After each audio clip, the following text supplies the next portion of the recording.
Hi. Okay, so we're going to continue with R2, and we're going to keep working on 7.3, which is the absolute value equations. So in the previous video, we did a couple of examples that were pretty standard, and now we're going to look at a couple of different examples. We're going to turn it up a little bit. Okay, so it starts off looking exactly the same. You've got an equation. You've got an absolute value expression and some numbers here and here. Now, remember, the first step in solving these is to isolate the absolute value expression. So that means this part right here. So why don't we do that right now and see what we end up with? Remembering that the absolute value, what it means is it's always going to output what kind of number. So in order to solve this, we want to subtract 12 on both sides. And this becomes a 0. And then what does this become here? Interesting. That becomes a -3. Well, okay, so now take a second, look at what this actually says. The absolute value of 3x minus 4, so whatever x value I put in there, I should end up with what kind of number on this side? So on this left-hand side, I'm going to end up with a positive number, but it's saying that it's equal to -3. So what value of x can I put in to make this whole left side equal to -3? Well, if you can find one, give me a call, let me know, because I haven't found one yet. Well, the reason is because how is this supposed to be giving us a negative number? This is always positive. Okay, so it cannot be equal to a negative number. Okay, so our solution is that there is no such number.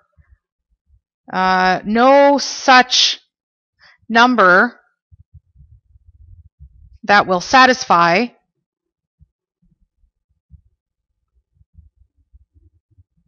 this equation. Okay, so we say the answer or the solution is the empty set. So the solution is the empty set. And we could either show it in symbols with 2 curly brackets with nothing inside, or you could show it like that. All right, now let's look at why this is impossible. So what we're looking at before, we graphed them and we saw where these two lines met each other. So if we were to graph these two things, what do we end up finding? Well, we have this is our y equals absolute value of 3x minus 4. And now we also want to graph y equals -3 on the same graph. So 1, 2, 3, this is where y equals -3. So y equals -3 is right along here. Now if I were to draw this line all along here, where do the two lines meet? Where do they meet? Nowhere. Nowhere. Never happens. Okay, this is why there's no solution, because the two graphs never intersect each other at all. Not going to happen. Okay? All right, so going on to the next question. We have, it's same idea. We have a linear here. We've got a quadratic here. The method that we're going to do it is exactly the same. We've got to consider two cases. So just up here, if we just want to note that the absolute value of x minus 10, it can be written as, and if I write it in piecewise, I have my case 1, which is x minus 10, and that's true only when x is greater than or equal to 10, and then my case 2 is the negative of it. So it's negative times x minus 10, And that's only true if x is less than 10. Okay, so remember these conditions here, because that's going to help us with our solution when we work out our case 1, case 2. So let's go case 1, case 2. Set up your equations right away so you don't forget to do them both. X minus 10 equals x squared minus 10x, and then x minus 10, put a bracket around it, and negative, that's our case 2. And that equals x squared minus 10x. All right, so now all we need to do is run through the algebra and see what we end up with. Okay, we've got a quadratic, move everything over to one side, make it equal to 0. I end up with x squared minus 11x plus 10 equals 0. When I end up with a quadratic equaling to a 0, I want a factor to solve what the x's are.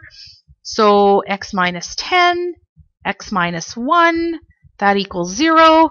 And then I've got x is equal to 10, or x is equal to 1. Now, remember the conditions that we set earlier? So for case 1, that's right here, that's only true if x is greater than or equal to 10. Now, I want to look at these two here. Does this satisfy this? Why, yes, it does. Does this satisfy this? Why, no, it doesn't. So what I'm going to do is I'm going to reject that solution.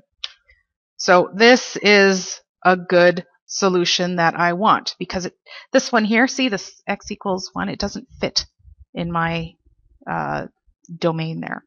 Okay, now let's run through the same process on case 2. I have a quadratic. I want to solve for x. Move everything over to one side. Make it equal to 0. And we end up with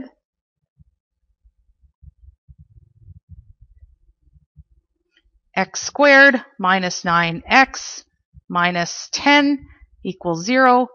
Factor x, 10, x, 1 minus 10 plus 1. So now x is equal to 10, or x is equal to negative 1. Now remember this condition here. So that's only if x is less than 10 for my case 2. Now this is less than 10, so this is good. I like that. And then this is not less than 10, so I'm going to reject that solution. So my final solution, my final answer here, I need to state it nicely and neatly, is x equals 10 or x equals negative 1. So what that means is if I take x equals 10 or x equals negative 1 and plug it back into my original equation, it will satisfy. So if I take 10, put it in here, I'm going to get 10 minus 10, that's 0. Absolute value of 0 is 0. Try it on this side. 10 squared is 100. 100 minus 10 times 10. 100 minus 100 is 0. So I've got a 0 on this side and a 0 on this side.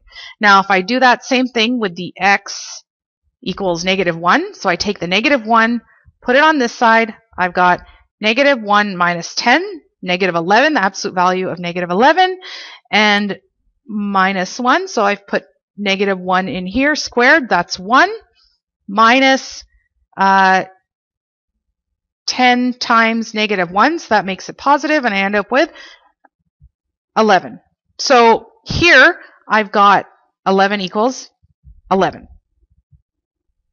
All right, so then that's satisfied algebraically. Now if we look at the graph of what this is, we've got this here, this straight line here, that kind of V's. This is my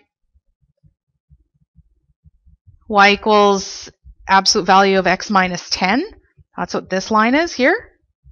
And this other line here, this is my parabola. This is the x squared minus 10x part. And if you draw this neatly or had a better coordinate grid, you could actually see that it intersects at x equals -1, so that's right there, and it also intersects at x equals 10. And that's not going to happen anywhere else on the graph. Okay? All right, so same old, same old. Here is your homework. Make sure you do your homework and have fun, and make sure you ask questions if you need help. Okay, bye.